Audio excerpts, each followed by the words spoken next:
অনেকখিনি অপৰাধ হ'ব পাৰে।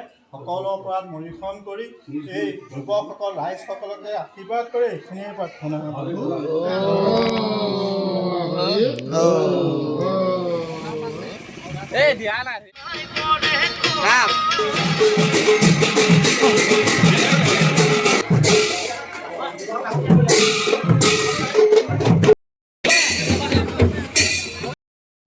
হেল্ল' নমস্কাৰ, স্বাগতম জনাইছোঁ মোৰ অন্য এটা ভিডিঅ'লৈ। আশা কৰোঁ আপোনাৰ সকলোৰে ভাল। পোনপ্ৰথমতে সকলোকে অসমীয়া নৱবৰ্ষ তথা অসমীয়া প্ৰতিখন ৰঙালী বিহুৰ হিয়া ভৰা শুভেচ্ছা জ্ঞাপন কৰিছোঁ। আশা কৰোঁ আপোনাৰ সকলোৱে এই বৰ্ষ শুভ হওক। বৰ্তমান মই জামুগুৰিত আছোঁ, মোৰ ঘৰত বিহুৰ বাবে ঘৰ আহিলোঁ।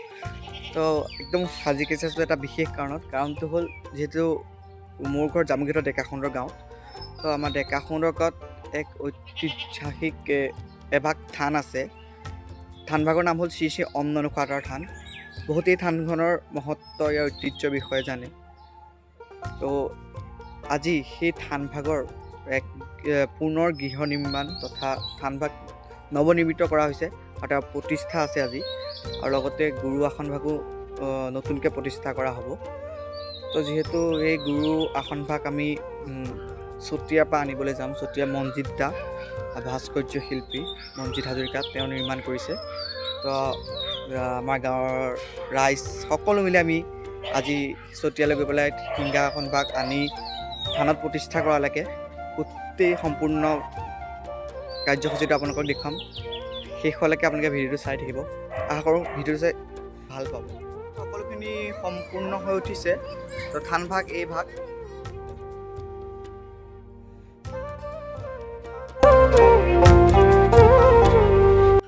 এই বাহনখনতে সেই গুৰু আসনভাগ অনা হ'ব।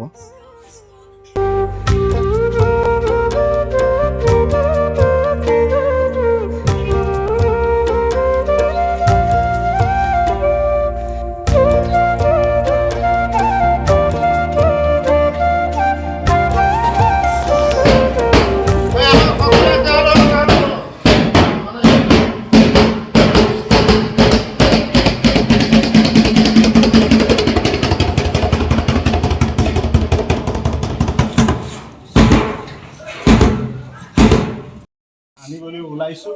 তাতে আমাৰ অনেকখিনি অপৰাধ হ'ব পাৰে। সকলো অপৰাধ মনিৰীক্ষণ কৰি এই যুৱকসকল ৰাইজসকলকে আশীৰ্বাদ কৰি এইখিনিয়ে প্ৰাৰ্থনা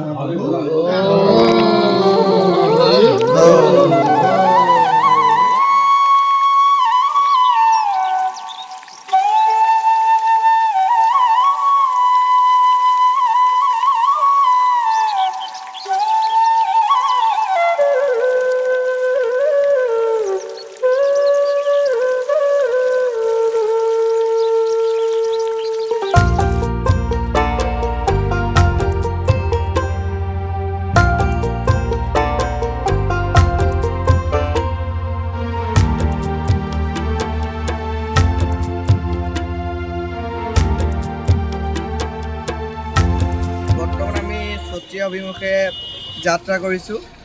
যিহেতু মনজিৎ দা চতিয়াৰ ভাস্কৰ্য শিল্পী মনজিৎ দাই নিৰ্মাণ কৰিছে এই গুৰু আসনভাগ। আমি তেওঁৰ বাসগৃহলৈ গৈ আছোঁ গুৰু আসনভাগ আনিবলৈ। গাঁৱৰ যুৱক যুৱতী ৰাইজ সকলোখিনি মিলি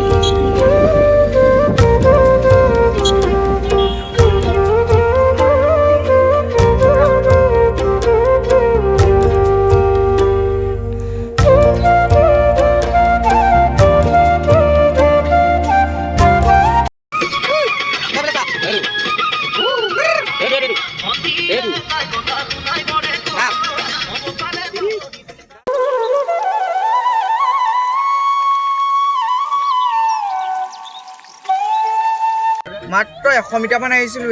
এয়া ৰাইজৰ অৱস্থা শুয়ে দিলে।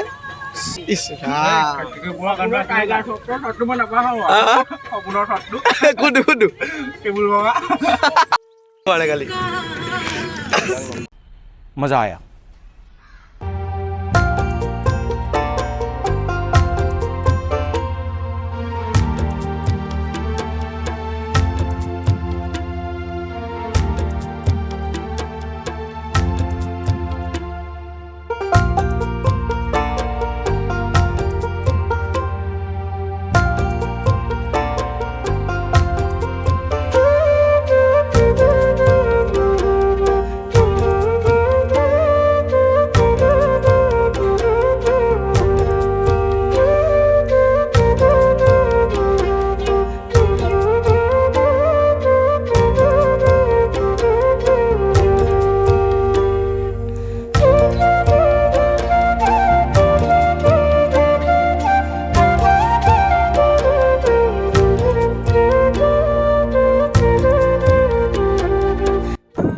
পাইছোঁহি চতিয়া।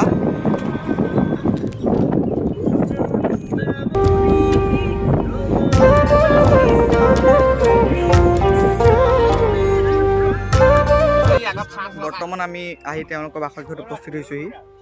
সমূহ ৰাইজসকল আহি আছে ইয়াত। মোৰ লগত অহা অতিথিবৃন্দসকলে ইছ ৰাম, পানীৰ কাৰণেও কাজিয়া কৰোঁ তহঁতে।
এইভাগে সেই গৌৰৱখন ভাগ যি গৌৰৱখন ভাগ শ্ৰী শ্ৰী অন্ন নোখোৱা থানত নতুন ৰূপে প্ৰতিষ্ঠা হ'ব।